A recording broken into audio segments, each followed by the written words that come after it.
Handa na ang lahat para sa inaabangang panunumpa ni President-elect Rodrigo Duterte bukas sa Malacanang bilang bagong Pangulo ng Republika ng Pilipinas. Ngayong gabi, nakatakdang bumiyahe si Duterte patungo Maynila.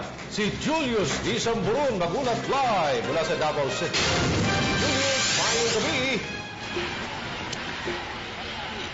Yes, Cathy and Aljo, base sa mga nakuha nating ulat, inaasahan po ngayong gabi ng Miyerkules ang dating sa Metro Manila ni incoming President Rodrigo Roa Duterte. Isang araw ito bago ang nakatakda niyang panunumpa sa Palasyo ng Malacanang at pag-upo bilang Pangulo ng Republika ng Pilipinas.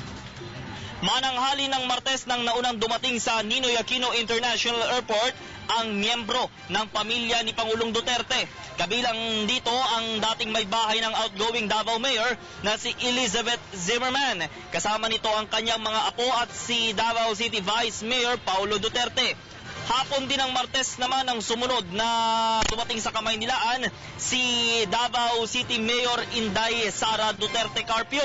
Bilang bahagi pa din ng inaugurasyon ng Pangulong Duterte, ang babaeng anak nitong si Veronica o mas kilala bilang si Kitty ang siyang hawak ng Biblia habang nanunumpa po ang Pangulo.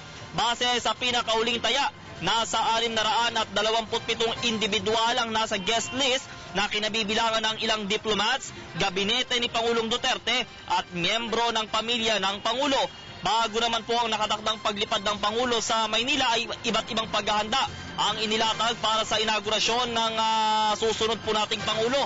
Nauna na dyan yung pagre-rehearse ng kampo ng Pangulo sa Matina Enclaves para sa gagawing arrival honors na yan po gagawin sa Malacanang. Ang Matina Enclaves ang nagsisilbing temporary office ni Pangulong Duterte kung saan niya tinatanggap ang mga bisita at well-wishers simula nang matapos ang eleksyon nitong Mayo 9. Mayroon ding ginawang paghahanda dito sa may DPWH Regional Services Office. Diyan po yan sa Panakan o mas kilala po bilang Panakanyang Malacanang of the South. Kagabi din nang bumisita ang susunod na punong ehekutibong Duterte sa burol ng namayapang ama ni incoming Health Secretary Pauline Jean Rosel Ubial dito yan sa Davao City. Base sa report, pasado alas 11 na nga ng gabi nang dumating po si Pangulong Duterte sa Cosmopolitan Memorial Chapels.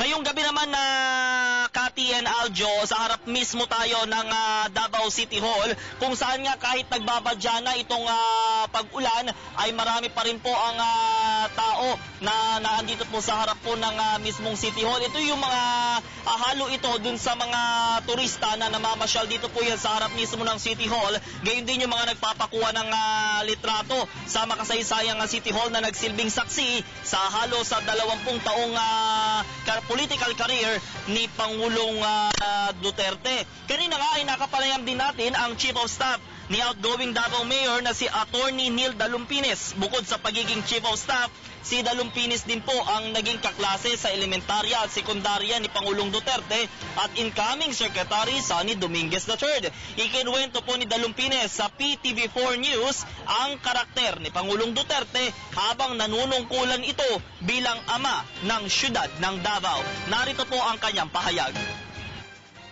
Actually, our mayor, who will now become the 16th president of our republic, has been a very constant winner in all political battles for the last 23 years. So he knows inside out how to play politics and also how to serve the constituents and service the people of Davao. And also, I think he will be able to govern very, very efficiently the entire country, the Republic of the Philippines. Sir, so hands-on itong si Pangulong Duterte sa kanyang trabaho po na, sir? Yes, actually he is a very visible leader because he patrols the streets at nights. He wants to feel how the people in Davao are being serviced by the government. So he tries a lot of different approach in order to serve the people. And one of the most important aspect in his governance is his way of giving assistance to the needy, especially to the poor people of Davao City, including the persons who are, having a hard time financially, and those who are, having a hard time getting both ends meet.